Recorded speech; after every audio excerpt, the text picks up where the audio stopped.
2019 সালের 9 এপ্রিল আইন শৃঙ্খলা বাহিনীর পরিচয় তুলে নেওয়া হয় পার্বত্য চট্টগ্রাম কেন্দ্রিক রাজনৈতিক দল ইউপিডিএফ এর সংগঠক মাইকেল চাকমাকে। তার দাবি, ঢাকা সেনানিবাসের প্রতিরক্ষা গোয়েন্দা মহাপরিদপ্তরের কার্যালয়ের বন্দিশালায় তাকে রাখা হয়েছিল।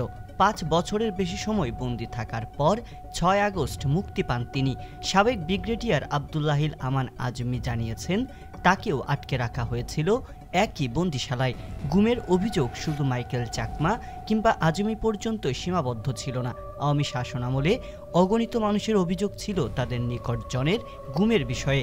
মানবাধিকার সংগঠনগুলোর তথ্যানুযায়ী শেখ হাসিনার 15.5 বছরের কর্তৃত্ববাদী শাসনকালে অন্তত 677টি গুমের ঘটনা ঘটেছে। এখনও নিখোঁজ রয়েছেন 1.5 শতাধিক মানুষ। আওয়ামী সরকারের পক্ষ থেকে বরাবরই এসব ঘটনা অস্বীকার করা হলেও আইন শৃঙ্খলা রক্ষাকারী বাহিনীর হাতে গুমের ঘটনা তদন্তে গঠিত কমিশন আয়নাঘরের প্রমাণ পেয়েছে। বিগত আওয়ামী লীগ সরকারের সময়ে গুমের ঘটনা তদন্তে গঠিত কমিশনের কার্যক্রম শুরুর পর 13 কর্মদিবসে 400 অভিযোগ জমা পড়েছে। ভুক্তভোগীদের দেওয়া অভিযোগ অনুযায়ী প্রতিরক্ষা গোয়েন্দা মহাপরিদপ্তরের কার্যালয়ে গিয়ে গোপন বন্দিশালার সন্ধান পেয়েছে কমিশন। আয়নাঘর নামে পরিচিত জয়েন্ট ইন্টারোগেশন সেলটি ডিজিএফআই এর সদর দপ্তরের ভেতরেই। দোতলা ওই ভবনে রয়েছে 22টি সেল, যেগুলো কাউকে বন্দি করে রাখার জন্য ব্যবহৃত হতো। বৃহস্পতিবার 3 সেপ্টেম্বর রাজধানীর গুলশানে গুম সংক্রান্ত কমিশন অফ ইনকোয়ারি কার্যালয়ে এক সংবাদ সম্মেলনে অনুসন্ধান কমিশনের সভাপতি মইনুল ইসলাম চৌধুরী বলেন, বেশিরভাগ অভিযোগই র্যাব, পুলিশের গোয়েন্দা শাখা, ডিজিএফআই ও counter terrorism and transnational crime ইউনিটের বিরুদ্ধে। এতদিন এসব ঘটনা অভিযোগের পর্যায়ে থাকলেও কমিশনের মাধ্যমে এই প্রথম সরকারি ভাষ্যে আয়নাঘরের অস্তিত্ব সামনে এসেছে। তবে কমিশনের সদস্য সাজ্জাদ হোসেন বলছেন, পরিদর্শনের সময় ডিজিএফআই এর যে আয়নাঘর, তার সঙ্গে ভুক্তভোগীদের বর্ণনার মিল পাওয়া গেলেও পরিবর্তন করা হয়েছে অনেক কিছুতে। অনেক গুরুত্বপূর্ণ তথ্য প্রমাণ নষ্ট করা হয়েছে।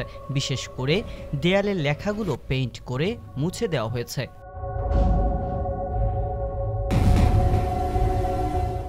দেশের জাতীয় একটি দৈনিকে দেয়া সাক্ষাৎকারে দীর্ঘ 5 বছর গুম থাকা মাইকেল চাকমার ভাষ্য, যদি গোপন বন্দিশালার পরিবর্তন আনা হয়ে থাকে তাহলে সংশ্লিষ্ট বাহিনীগুলো অপকর্মের দায় নিজেদের ওপর নিচ্ছে, সরকারের দোষ আড়ালের চেষ্টা করছে।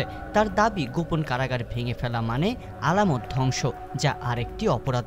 জানা গেছে, গুমের সঙ্গে অতীতে দায়িত্বে থাকা কর্মকর্তাদের সংশ্লিষ্টতা স্বীকার না করলেও আন্তর্জাতিক পর্যায়ে ভাবমূর্তি রক্ষায় গোপন বন্দিশালাগুলো রাখতে চায় না বাহিনীগুলো। কমিশনকেও একথা জানানো হয়েছে। ভেতরের কুঠুরিগুলো ভেঙে ভবনটির অভ্যন্তরে পরিবর্তন আনতে কাজ চলমান।